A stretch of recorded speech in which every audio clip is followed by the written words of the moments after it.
On my very first 2 days in Ethiopia, I am telling you, I have been flabbergasted. Shocked is not the word. I have literally been flabbergasted by the things that I've seen. Things I have never seen. Hey, if you've seen my previous video, I've been traveling by road from Kenya to Ethiopia for more than 2 days. And where the bus stopped for us to have lunch, that is now on my journey now to Addis Ababa. So the bus stopped somewhere for us to have lunch, and the toilets for ladies and gents was like within the same place. I was like, what is not happening? I'm just checking my microphone to see if it is working. I can see it is working. So the toilets or the washrooms or the bathrooms for ladies and gents were within the same place. I remember I was seeing a guy and he was getting into the washrooms, and I was like, why is this guy going to the washrooms of ladies? Don't they have the washrooms for gents? But apparently it was within the same place.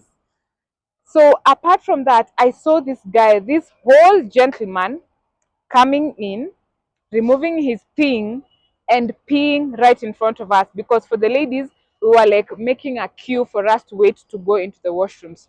So this guy removed his thing and then peed right in front of us. I was like, this is not happening right in front of me. What is not happening? So they literally had, how can I explain? Let's say these are the washrooms right here. These are the washrooms right here. And then right over to this other side is like a place that is raised, and then they don't have those professional bowls where the guys pee. It is just a place that is raised, and then they have some holes within that place, so you can come and just pee. So the toilets for ladies are here, and then where the guys can pee is literally here. So the guy came, removed his thing and peed there, while we were like making a queue for us to, for us ladies were waiting to pee. And I remember I was with another Kenyan lady, and we could not believe what is happening, because I have never seen that. You see, in Kenya, when you travel in long distances, like for long distances, sorry, if you travel for long distances, there are there are designated points where you have your lunch, and within those designated points, there are usually washrooms or bathrooms for ladies and for gents. And right now, it is just coming into my mind. Probably our washrooms are like that. They are much more cleaner. They, there's water, plenty of water. The bathroom that we were going, there was no water. Like, you literally had to fetch a little bit of water in a small can for you to like pour it in the toilet so that you can help yourself. And then they were stinking so bad. Like, they were stinking so bad. I cannot even stress enough. It was just crazy. So the washrooms in Kenya, you actually have to pay. So I think probably that is where the difference comes in, because when you're stopped over for lunch and you go to the washrooms, they're usually very clean, plenty of water. They are cleaned all the time, all the time, all the time. So I don't know. Probably that is the difference. But that I have never seen. A gentleman peeing right in front of me. I was like, no, no, not in this world. Okay, so that was my first culture shock. My second culture shock that I saw, and I was like, what in the world is not happening? So I was boarding my bus. We were boarding our bus now to Ethiopia, to Addis Ababa, from the border now to Addis Ababa. And we were just queuing, and they were checking our luggages. I was like, this does not happen in Kenya. They were literally checking our luggages, but I'll get much more details into that. So let me just swipe my camera a little bit. Yeah, I think that's better. So there was this young man, I don't know what he did, but he was pointed out by other gentlemen. And the person who was in charge of checking our luggages literally came for that man and slapped him. He literally slapped him twice. I was like, what is not happening? What has this guy done? I don't know what he had done, but I could see them like they told him to remove his shoes. They started checking his luggages. They told him to go much further aside from where we were, and they were like checking his luggages. And I think probably he made a mistake, or he was carrying something illegal. But what shocked me was him being slapped. Like, he slapped him so bad, and it was right in front of us, and the Ethiopians, like, they were not even shocked. I was like, maybe this is just something that happens here, but I was like, that is a very big culture shock. The fact that he's just being slapped casually and no one is minding. If it was in Kenya, everyone will be there and everyone will be surrounding. People are just minding their business. It's like maybe I don't know, it's normal or not normal. I don't know. I also got to visit two of the famous traditional restaurants in Addis Ababa, that is Yod, Abyssinia, and Totot traditional restaurants. And let's just start by their diversity of food and how the ladies who were dancing, how they would shake their head for such a long time. And the impressive thing is that these ladies will not feel dizzy.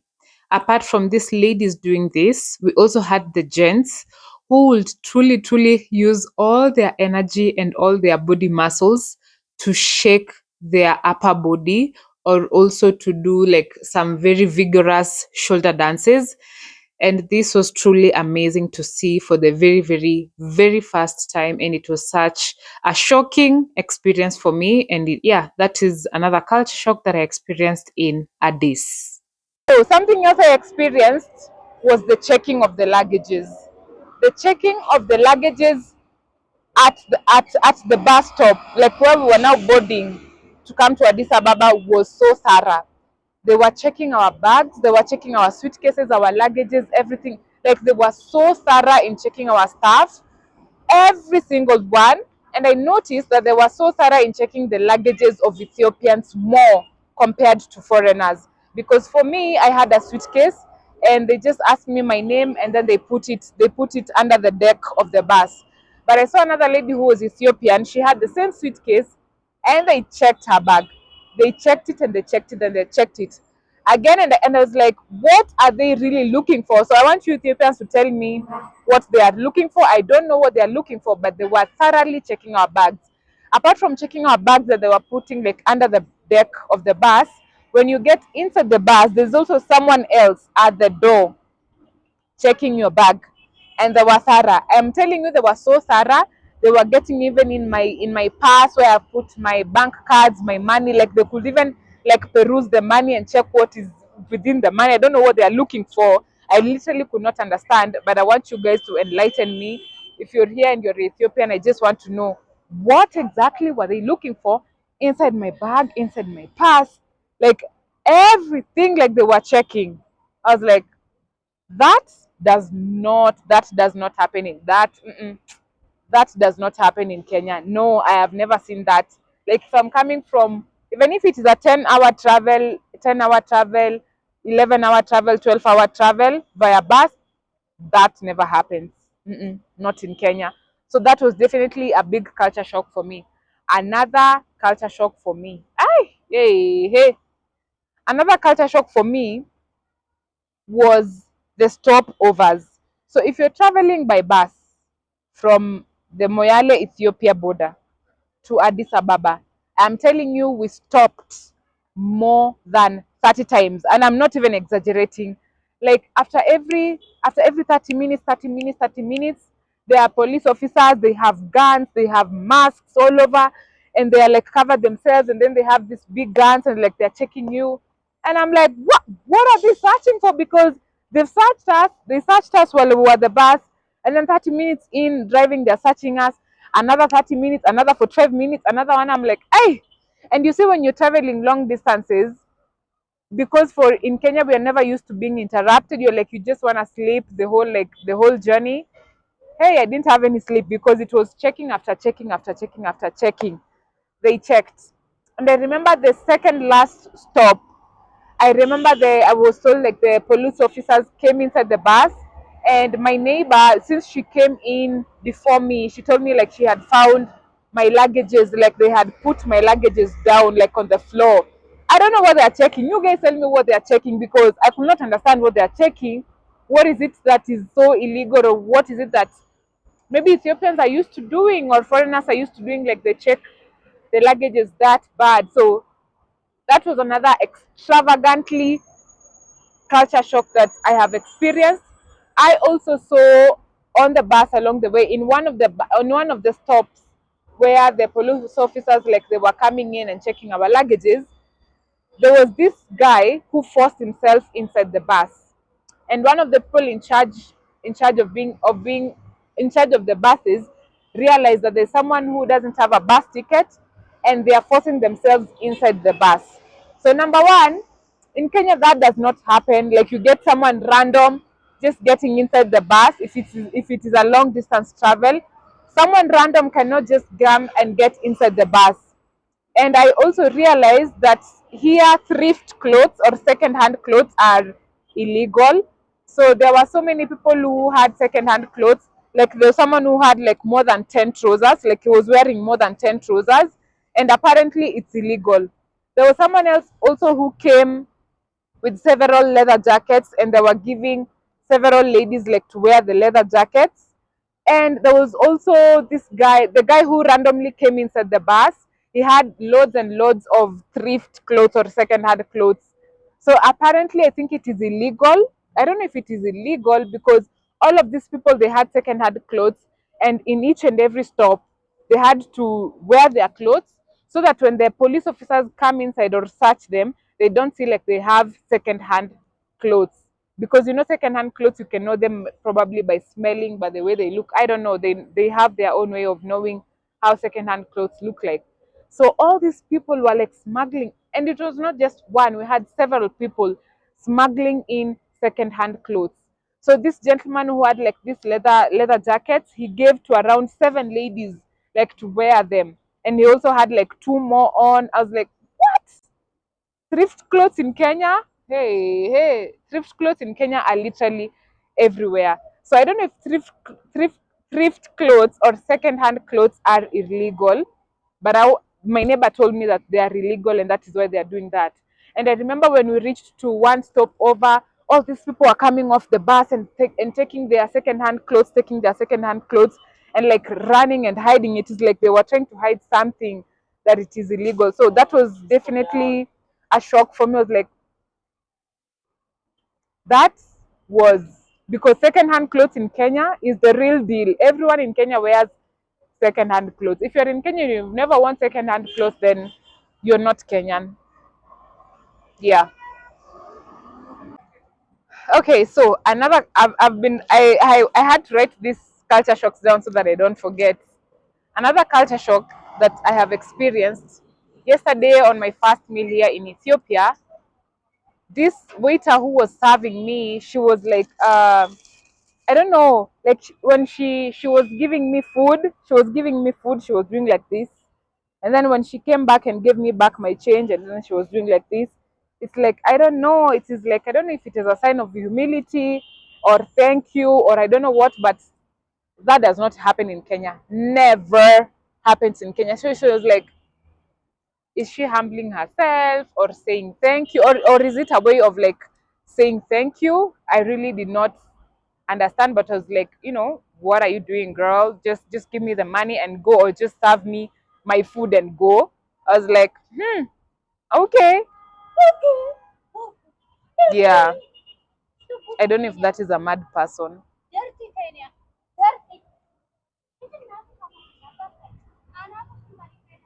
Could it be a mad person?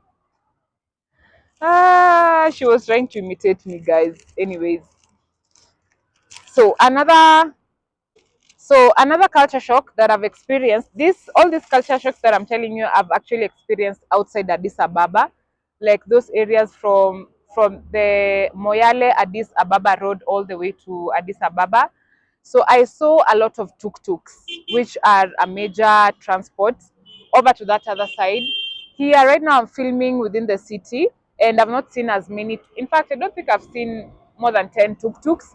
But outside the city, hundreds and hundreds and hundreds of tuk-tuks. But what I loved about the tuk-tuks is that they were clean. You could tell that they are organized. They probably have a certain way or system of running the tuk-tuk method, outside of Addis Ababa. So they were pretty made, like a lot of them. And then something also I also noted outside Addis Ababa or on my journey, like because I know the Shashamane Hausa, I don't know. I felt like the people are not very camera friendly over to that other side. I've not experienced that here in the city, But I believe over to that other side, I could feel like people are not very camera friendly. Now, another culture shock that I've experienced now while I'm right now here in the city, I am seeing so many, so many old cars. My car, it is pretty old. Like my, how is it called? This is my Uber or my taxi to my hotel. It is pretty old, and it's been a long minute since I was in such an old car. But anyways, that is what makes. Yesterday when I came, the taxi that I took was pretty old, and this is just like another old matatu that is no car that is passing by. I have seen several very old cars or vehicles. I'm like, what is not happening? But I think it is just a thing here and it's just normal. I have also seen several electric buses, electric buses, which is in Kenya we have very few, very few. So here I have seen several of them, actually many of them. I have also seen an electric train and it is passing right on top over here, and I cannot wait to experience it because I've not experienced an electric train, so I am super excited. You can see like that blue van right over there. It is old. Oh my god, it is so old. So when I got into my taxi, I was like, what? This is so old. I believe in Kenya, people are slowly getting rid of their old vehicles and their old matatus, all of those things. But here it is quite prevalent. Like this is another public service vehicle that is just coming by, the blue one. And I'm noticing that most of them have been painted blue and white. So at least I know if it is something that is blue and white, it is probably a taxi or a public service vehicle. But guys, they're old. They're old. Hey. But anyways, as long as it is working, the different cultures and the different ways that people do things in their different countries is what makes everything beautiful. So that is what so far I have experienced on my second stay in Ethiopia and my first day in Addis Ababa. Now, something that I am shocked, extremely shocked, is how this city has been well planned. By well planned, I mean very well thought of. If I can just start by this light that is right over here, this street light is extremely beautiful. It is aesthetically pleasing, and these lights are throughout the city, guys, and it makes the city look extremely beautiful. And I cannot imagine at night me walking here. I think I need to come here at night and just see how these lights are just brightening up the environment at night. This city is well thought of in terms of the planning. Like literally, guys, there is a lane for motorcycles and there is a lane for pedestrians. That one is not in Kenya. Guys, in Kenya, the lane for motorcycles and vehicles and people and everything else and cows and goats is the same thing. It's the same lane. Here, there's a lane for pedestrians, there's a lane for the motorcycles, there is a lane for the vehicles. It is impressive, and they are organized, literally organized. And the city, oh my God, it's beautiful. It's beautiful. It is clean. It is aesthetically pleasing. It is well planned, and I am so much impressed so far by Addis Ababa. And guys, even you cannot find hawkers everywhere hawking their things. No. I've bought some vegetables at a certain place, and you can tell like it is a designated specific place for hawkers to sell their vegetables, fruits, all of those things. That is not in Kenya. In Kenya, even hawkers, we share the same lane. Vehicles, people, everything, we all share the same lane. Now, this here is a museum, and it is a pretty big museum, and you can see that whole space that is over there. Hey, do you see hawkers here? Do you see how clean this place is? I am super impressed by Addis Ababa so far. And those are just a few of my culture shocks that I have experienced. This is my second day, and I'm going to make this one video. So you will see me with different clothes because I know every single day I'll be experiencing different things. So yes, I'll be recording this on different days on different days, considering or seeing what I am experiencing, but I'll make it as one video. So if you're here up to now, make sure that you give my video a big thumbs up. My name is Sese. I am an African YouTuber, and I'm so much excited to be in Addis Ababa, Ethiopia. I can't wait to see what this city and this country offers. So far, so good. I am really impressed. So see you on the next slide to tell you more of the culture shock that I'm experiencing. Okay, so today is my fourth day in Ethiopia, and these are some of the culture shocks that I have experienced. Yesterday, I had gone slightly out of Addis Ababa, an area called Oromia, and I saw horses being used casually in carrying luggages, and I've also seen them like carrying people. Now, horses in Kenya is something very rare, and because horses are rare, it is something that is very valued. So me coming here and seeing that horses are literally being used casually on the road in the suburbs to carry luggages is definitely a big culture shock for me. And despite that too, I just remembered along the way when I was using my bus, I could see donkeys, and the donkeys were being used to carry people. If I see donkeys being used to carry luggages or water, that is okay. But seeing donkeys actually transporting people instead of probably vehicles or tuk-tuk or motorbike is a definitely culture shock for me, because we are not really used to that, or rather we are not used to that in Kenya. Even donkeys are really are now becoming something that is not very common in Kenya. You can only get donkeys in probably the suburb areas or the arid or semi-arid areas. So I've seen lots of donkeys, not just the ones that are carrying people and luggages. I've also seen them in the market, like carrying the luggages and everything. So that is definitely a culture shock for me. So something else that I've also seen, and by culture shock, I just mean something that I am not used to. I have also seen several spots of people having coffee in very small mugs. From my journey all the way that I'm here in Addis Ababa, I'm seeing these small coffee shops, and people are sitting down, and then I think the coffee, they are being put in like small jugs, I think, like this one here. So I will definitely try, but not today. But that is a culture shock for me, like seeing like by culture shock I mean something that I'm not used to. We have all these shops where people are just sitting down, and then they are being served coffee in small mugs, because I'm used to people going to a literal restaurant and having very nice coffee. So yes, I'll try their coffee in different places and I'll tell you.